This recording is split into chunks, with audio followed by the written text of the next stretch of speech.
Good morning, and thank you very much for having me here. A couple of things before I start.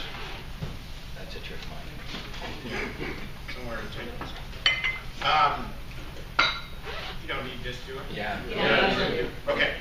A couple of things. First of all, oh, there we go. That works. We're very sad at Metro Parks to see Brett go. For I think 8 years, he's been a tremendous steward of the public's money when it comes to parks, and he's a great mind for figuring out how to run parks during a recession. So we're very sorry to see you go. Also, I want to recognize my fellow board member, Woody Jones. Tacoma Public Utilities is a 5-member volunteer board appointed by the City Council, and it's a great pleasure to serve with Woody on the utility board. And I've installed electrodes, and he has a clicker, and if I say anything wrong, he'll just zap me. Twitch. It means Woody's got a correction. So raise your hand if you have click cable. Okay, pretty good representation. Raise your hand if you have internet through either NetVenture, Advanced Stream, or Rainier Connect. Don't have that. Okay, many of you. So both of those products are part of Click. Who remembers TCI? Okay, all right. So TCI back in the 90s was the one and only cable provider in Pierce County, roundly remembered for terrible service, awful customer service, and poor product. Around that time, Tacoma Public Utilities engaged in development of what's called smart meters. And smart meters are a meter where information can be shared back and forth between the electric customer and the utility. And what this provides is an opportunity to help do conservation work, what we call demand-side management, better understand customers' usage passage, and instead of taking a meter reading every 2 months, we could take it as often as every 15 minutes.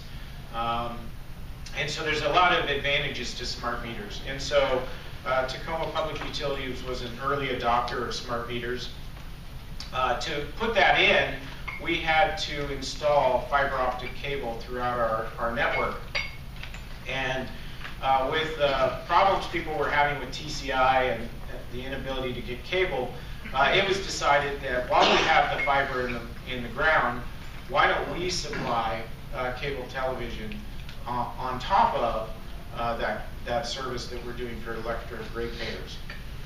At the time, internet was mostly used to get email, and so as part of that, Tacoma Power would sell cable retail, and we would contract with small companies, which we call internet service providers, ISPs, to provide the internet. And so NetVenture, Rainier Connect, and Advanced Stream it used to be HarborNet, NetVenture used to be HarborNet, are the 3 companies that currently provide that service.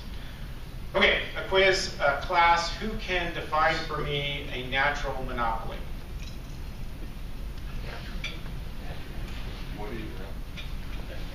We should ask everybody to put $1 in for that. So your electric power system is a natural monopoly. A water system, actually a telephone, is a natural monopoly. So that is that there's basically one delivery source to the customer, and usually one provider of that service over that. It's a system that's very capital intensive. So you know, if you need goods delivered to your house, there's many ways you can do that. You can use DHL, you could use UPS, you could order from Amazon. But your electricity, you only need one power cable to come to your house to deliver. And I don't know if any of you remember over 100 years ago, the power lines used to have multiple providers, and people were all competing with each other to provide service over that. But a natural monopoly, cable TV, internet is also a natural monopoly, and the inclination of a natural monopoly is to become a monopoly. It could be regulated, like electricity power, or it could be unregulated, like cable TV. So we've had a business model for the last 15 years, which I described.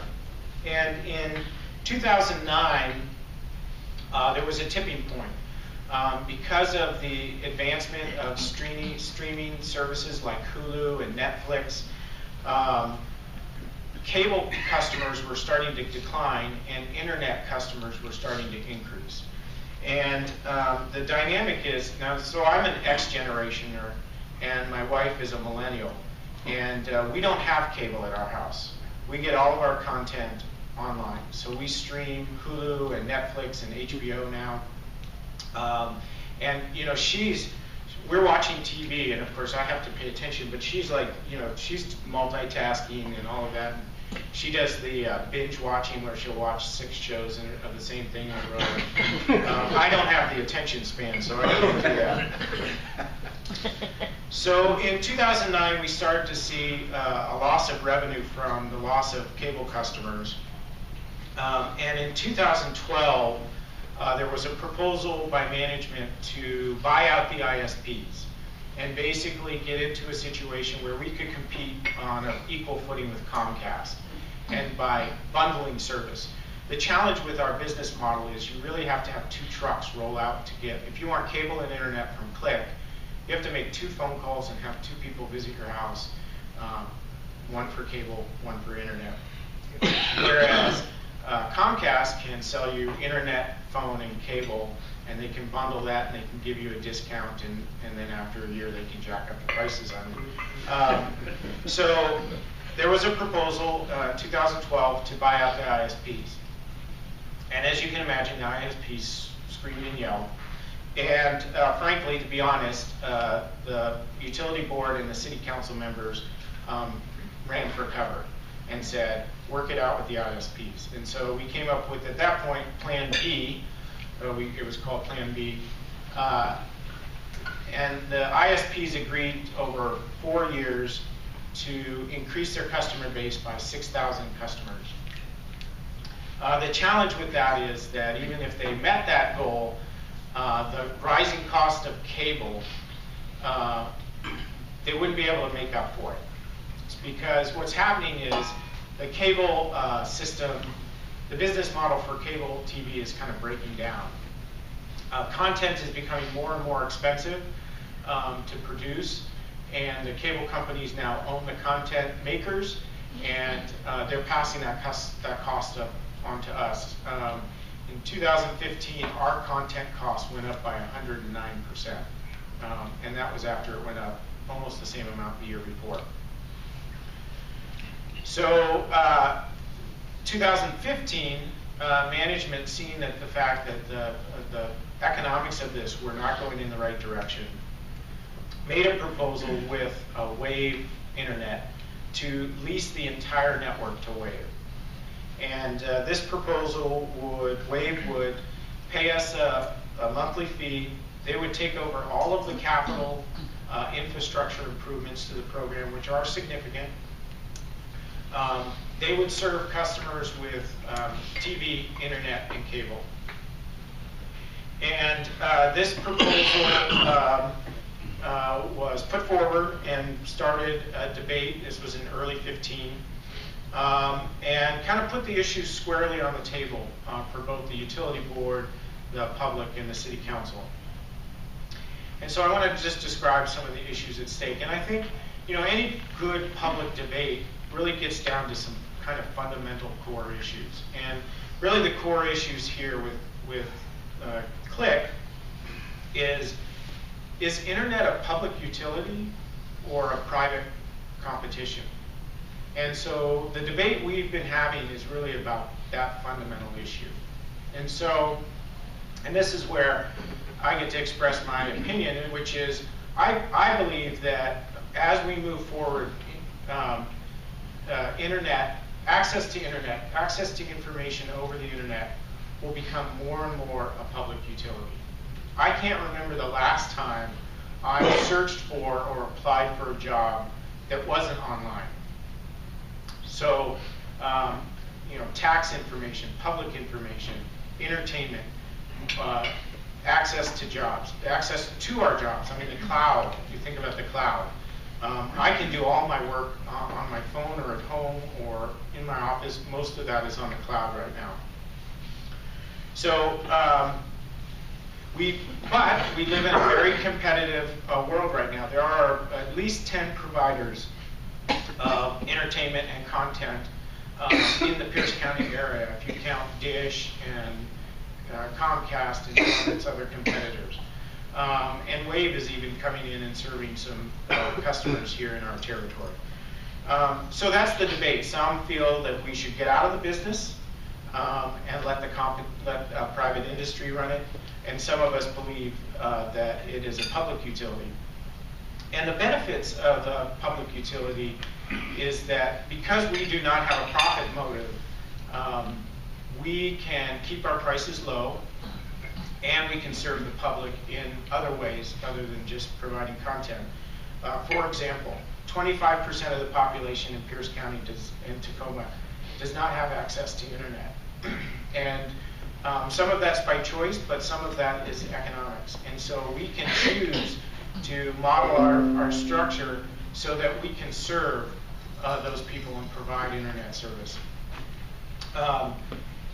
The other benefit, one of the other major benefits is, even if you are a Comcast customer, over the last 15 years, you have saved significant money because the cost of Comcast in the area that Click has been less for the majority of that history than it has outside. So if you were in Federal Way or Seattle, you were paying more for Comcast because Comcast was basically giving the product away in our area to compete with us. And so it's estimated for much of the 15 years that we've been competing, both Comcast customers and Click customers collectively have saved about $10 million a year in cable costs. So we can do the same thing with the internet, and we can keep private industry honest by being in the market. The other really critical thing, and of course when we started Click, we got a lot of international and national attention for being America's wired city. There's a lot of pride, there's a lot of Tacoma pride in Click. And one of the things that Click provides that we heard a lot from the public was that the customer service was one of the biggest benefits. And Comcast is one of the most disliked corporations in the world, primarily because of their customer service. And so one of the things that we can provide is #1 customer service. Local, you call somebody, they're here in Tacoma, and they're a live person. So there's a lot of advantages to that. Okay. So current status. In December of 2015, we put the issue to a vote of first the utility board and then the city council. The utility board sent 2 proposals to the city council. One was to lease the network to Wave, and the other was to create what we called an all-in business plan for the future of Click that would be publicly owned. The council vote passed the business plan, the all-in business plan, and created a citizens engagement committee. And that committee had a select number of citizens on there, as well as 2 utility board members and 2 city council members, to work with staff to study the issue and come up with a recommendation. That committee met for 8 months and came up with the outlines of a business plan. That business plan is basically that we would provide cable, internet, and phone service. We would bundle those services. We would upgrade the network so that we could provide gigabit service and actually multiple gigabit service. Gigabit is a speed. I don't know if anybody remember the story about Chattanooga. They basically paid to put gigabit service. They were one of the first communities. It's basically 100 times the speed of what we have now in Tacoma. Although we do have gigabit service downtown for companies.